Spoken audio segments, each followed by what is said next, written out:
Bienvenue dans l'essence des livres, le podcast qui vous permet de comprendre chaque semaine, en 10 à 15 minutes, les grandes œuvres littéraires, philosophiques et biographiques.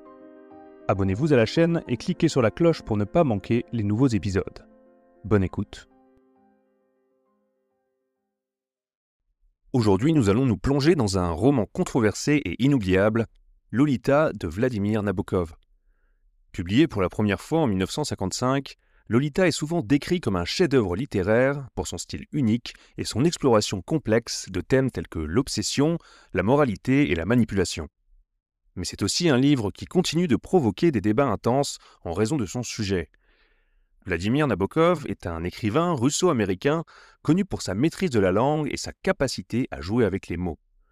Il a utilisé sa plume pour créer des œuvres fascinantes qui défient les conventions, et Lolita est peut-être l'exemple le plus frappant de son talent. Passons maintenant à l'histoire pour mieux comprendre pourquoi ce livre reste si marquant. Lolita est raconté à la première personne par Humbert Humbert, un professeur de littérature européenne qui s'installe aux États-Unis. Dès le début, Humbert avoue son obsession pour les nymphètes, des jeunes femmes prépubères, qu'il décrit de manière poétique mais troublante.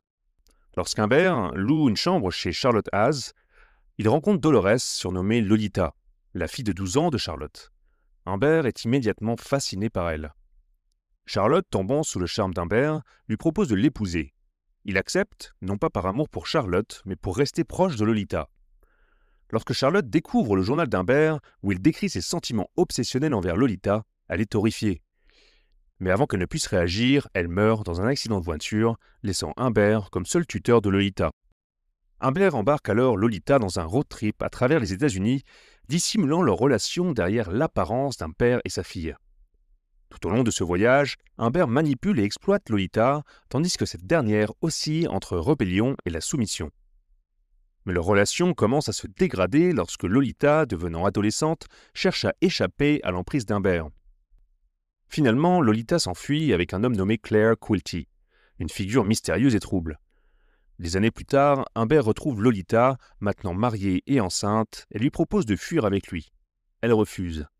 Humbert, rongé par la jalousie et la culpabilité, traque et tue Quilty avant d'être arrêté. Le roman se termine avec Humbert en prison, écrivant son récit et exprimant son amour ambigu et destructeur pour Lolita. Passons maintenant rapidement sur les personnages. Donc Humbert, qui est le narrateur et protagoniste, sa voix charmante et cultivée cache une personnalité manipulatrice et moralement corrompue. Il est à la fois fascinant et répugnant, et son récit invite le lecteur à remettre en question la véracité de ses paroles. Deuxième personnage, Lolita, donc la jeune fille autour de laquelle tourne toute l'histoire. Bien qu'Humbert la présente comme une tentatrice, Nabokov montre subtilement sa vulnérabilité et son innocence. Lolita est à la fois une victime et une figure complexe qui tente de reprendre le contrôle de sa vie. Troisième personnage, Charlotte Haas, la mère de Lolita, est un personnage clé dans le début de l'intrigue. Elle représente l'aveuglement et la superficialité de la société de l'époque. Dernier personnage important, Claire Quilty, un écrivain excentrique et immoral qui joue un rôle décisif dans la fuite de Lolita. Il est le miroir déformé d'Humbert, partageant certains de ses traits mais agissant dans l'ombre. Après ces personnages, essayons de faire un résumé des grands thèmes de ce livre. Premier thème, l'obsession et la manipulation. Lolita explore la nature destructrice de l'obsession.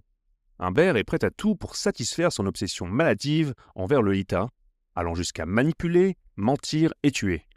Cette obsession, présentée sous un vernis poétique, nous montre comment une fixation peut déshumaniser la personne qu'elle cible et, en fin de compte, détruire l'obsédé lui-même. Nabokov utilise cette obsession pour explorer les limites de la moralité humaine. Humbert rationalise ses actions en présentant Lolita comme une provocatrice, mais le lecteur est constamment confronté à la réalité. Lolita est une enfant exploitée et manipulée. Cette dissonance entre la perspective d'Humbert et la vérité crée un malaise puissant qui pousse le lecteur à réfléchir aux conséquences de l'objectification et de la manipulation. Deuxième grand thème, la moralité et la responsabilité. Un des aspects les plus fascinants de Lolita est la question de la moralité. Humbert est un narrateur non fiable, utilisant son talent littéraire pour s'excuser et minimiser ses crimes. Ces stratégies soulèvent des questions sur la responsabilité individuelle. Nabokov ne permet jamais à Humbert de s'échapper totalement. Les souffrances de Lolita sont évidentes, même si Humbert tente de les dissimuler sous des descriptions lyriques. En explorant ces nuances, Nabokov invite le lecteur à examiner la responsabilité de ses propres perceptions. Sommes-nous, en tant que lecteurs, complices de Humbert en nous laissant charmer par sa prose ? Ce dilemme moral est au cœur du livre. Troisième grand thème, la perte de l'innocence. La transformation de Lolita, d'une enfant insouciante à une adolescente brisée, est un élément central du roman. Nabokov montre comment les actions d'Humbert détruisent son innocence et sa capacité à vivre une vie normale. Cependant, Lolita ne se réduit jamais à une simple victime. Sa résilience et son désir de reprendre le contrôle de sa vie apportent une profondeur supplémentaire à son personnage. Quatrième thème, la subjectivité de la vérité. Humbert est un narrateur magistral, mais aussi fondamentalement peu fiable.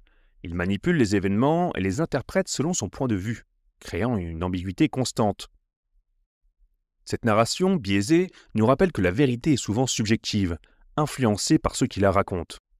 Par exemple, Humbert présente Lolita comme une figure presque mythologique, mais les indices subtils de Nabokov révèlent une réalité bien différente, celle d'une enfant vulnérable.